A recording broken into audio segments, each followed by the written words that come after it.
Tahu nggak sih, Mahkamah Konstitusi baru saja mengubah 21 pasal dalam Undang-Undang Cipta Kerja. Perubahan ini bisa banget berpengaruh pada hidup sobat, sebagai pekerja ataupun pengusaha.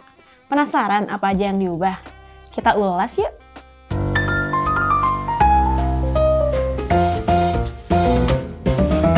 Seperti yang mungkin sobat udah tahu, Undang-Undang Cipta Kerja udah lama jadi sorotan. Banyak pihak yang nggak setuju, salah satunya Serikat Pekerja yang akhirnya mengajukan uji materi ke Mahkamah Konstitusi. Hasilnya, MK memutuskan untuk mengubah 21 pasal dalam undang-undang ini. Tapi tenang, perubahan ini nggak cuma berdampak ke satu pihak saja loh. Baik pekerja, pengusaha, sampai kebijakan pemerintah juga bakal terpengaruh. Jadi, apa aja sih perubahan penting yang terjadi?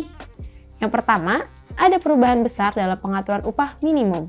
Dulu, kebijakan pengupahan cuma diatur oleh pemerintah pusat. Namun sekarang, pemerintah daerah juga terlibat dalam proses ini karena mereka lebih tahu kondisi ekonomi lokal. Jadi, pengupahan nggak cuma ditentukan di Jakarta saja, tapi juga di daerah-daerah yang bisa disesuaikan dengan keadaan ekonomi masing-masing. Lalu yang kedua, perubahan pada perjanjian kerja waktu tertentu atau PKWT.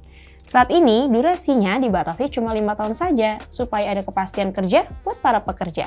Hal ini bakal bikin pekerja lebih tenang karena kontrak yang nggak bisa diperpanjang terus-menerus. Yang ketiga, soal upah di atas upah minimum. Sekarang, kesepakatan untuk menentukan upah ini nggak cuma dilakukan antara pengusaha dan juga perusahaan, tapi juga harus melibatkan serikat pekerja. Jadi, ada lebih banyak ruang buat pekerja untuk melakukan nego soal gaji mereka. Yang keempat, pengusaha sekarang diwajibkan untuk menyusun struktur dan juga skala upah yang lebih adil. Artinya, perusahaan harus memperhatikan golongan, jabatan, masa kerja, pendidikan, dan juga kompetensi pekerjanya. Jadi, pekerja yang punya keterampilan lebih tinggi bakal mendapat pengakuan lebih di tempat kerja. Jadi, gimana nih menurut sobat tentang perubahan-perubahan ini? Apakah ini langkah positif buat dunia kerja Indonesia? Yuk diskusi di kolom komentar.